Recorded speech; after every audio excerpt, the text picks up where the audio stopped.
월요일입니다. 로마서 11장 1절에서 10절입니다. 지난주에 이어서 이번 주 로마서 내용도 잘 읽기만 해도 이해되는 내용들입니다. 본문을 몇 번쯤 읽으시나요? 사람에 따라 다르고 상황에 따라 다르겠지만 본문을 한두 문장으로 요점을 말할 수 있을 정도로 읽는 것입니다. 그러려면 최소 서너 번은 읽는 것이 필요하고 내가 산만하다면 더 읽어야 되겠죠. 본문이 파악되지 않는 채로는 묵상으로 들어갈 수 없고 나를 향한 말씀으로 들을 수도 없습니다. 로마서 큐티가 잘 안 된다고 하는 분들에게 자세히 읽고 또 읽고 로마 교회 성도들의 심정으로 듣고 느끼셨느냐고 질문하고 싶습니다. 1절입니다. 그러면 내가 묻겠습니다. 하나님께서 자기 백성을 버리셨습니까? 결코 그럴 수 없습니다. 예수를 믿은 유대인들의 존재는 이스라엘을 향한 하나님의 약속이 폐기되지 않았음을 생생히 증언하고 있죠. 바울은 첫째로 자기 자신을 그 남은 자의 대표적 사례로 제시합니다. 자신이 순수 혈통에서 난 이스라엘인이면서 예수 믿는 사람을 죽였고 핍박했지만 하나님께서 자신을 버리지 않으셨다고 이야기하고 있습니다.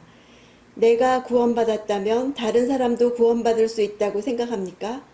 내가 구원받았다면 우리 가정도 구원받을 수 있습니다. 우리 민족도 구원받을 수 있습니다. 2절, 둘째로 구약의 증거를 들지요. 하나님은 미리 아신 자기 백성을 버리지 않으신다. 구약에서 가장 어두웠던 아합 왕 시대의 엘리야를 예로 듭니다. 미리 알다는 미리 계획을 세우고 선택했다는 뜻입니다. 그러므로 미리 아는 것과 버리는 것은 상반됩니다.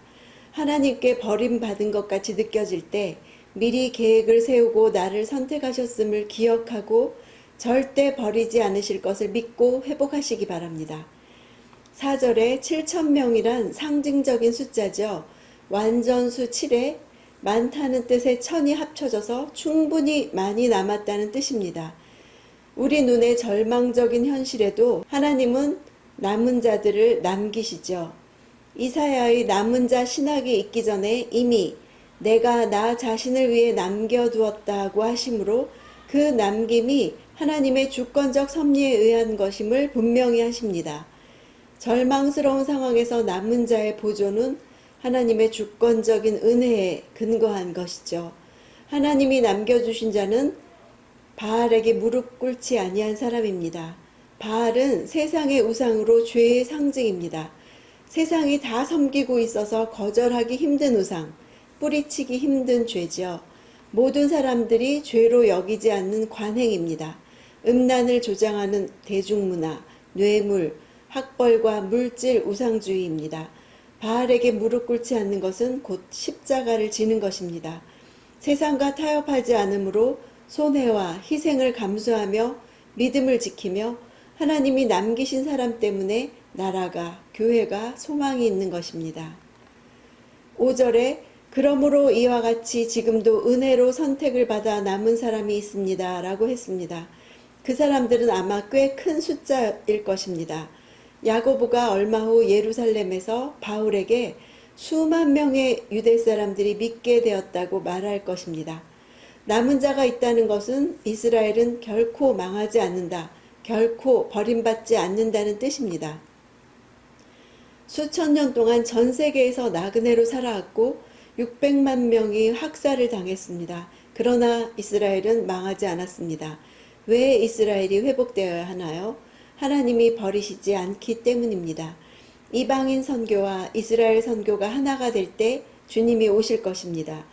6절, 구원은 은혜로 된 것이고 행위로 된 것이 아니다. 이스라엘이 구원받지 못한 이유가 여기에 있습니다. 지금도 은혜로 택하심을 따라 남은 사람이 바로 나라는 것, 은혜로 내가 남은 자가 되었다는 것을 알고 남은 자로서의 사명을 가지고 삽시다. 7절, 그러면 무엇입니까? 이스라엘이 버림받지는 않았지만 완악해졌다고 했습니다. 완악은 굳은 살이 박여서 딱딱하고 둔해진 상태를 말합니다. 너무 단단하게 굳어서 찔러도 반응이 없는 상태입니다. 모두가 은혜를 받아도 혼자 은혜를 못 받고 감동이 없습니다.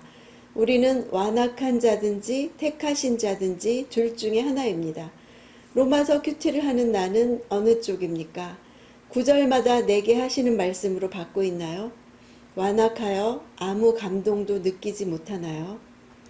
8절 혼배한 심령을 가진 사람은 진실을 모릅니다. 보지 못하는 눈을 가진 사람은 책을 봐도 공부를 해도 무엇이 중요한지 모릅니다. 듣지 못하는 귀를 가진 사람은 대화를 해도 핵심을 모릅니다. 9절 다윗의 저주의 기도는 현재 이스라엘의 상황을 적나라하게 말합니다. 밥상은 풍성함을 의미하는데 그것이 덫이 되고 거치는 것이 되게 해달라고 합니다. 하나님을 떠나서도 예수님을 안 믿고서도 불법을 행하는데도 풍성하게 사는 사람들에게 그들이 추구하는 밥상이 덫이고 올감이고 거치는 것과 보응인 것을 깨닫게 해달라는 기도죠. 내가 추구하던 것에 걸려 넘어지는 것이 은혜입니다.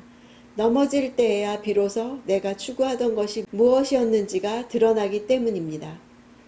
10절 자기 의에 대한 집착으로 눈이 어두워져 예수가 메시아이심을 보지 못한 채 여전히 구분등, 즉 자유 없는 상태에 머물러 있게 된 것을 말합니다.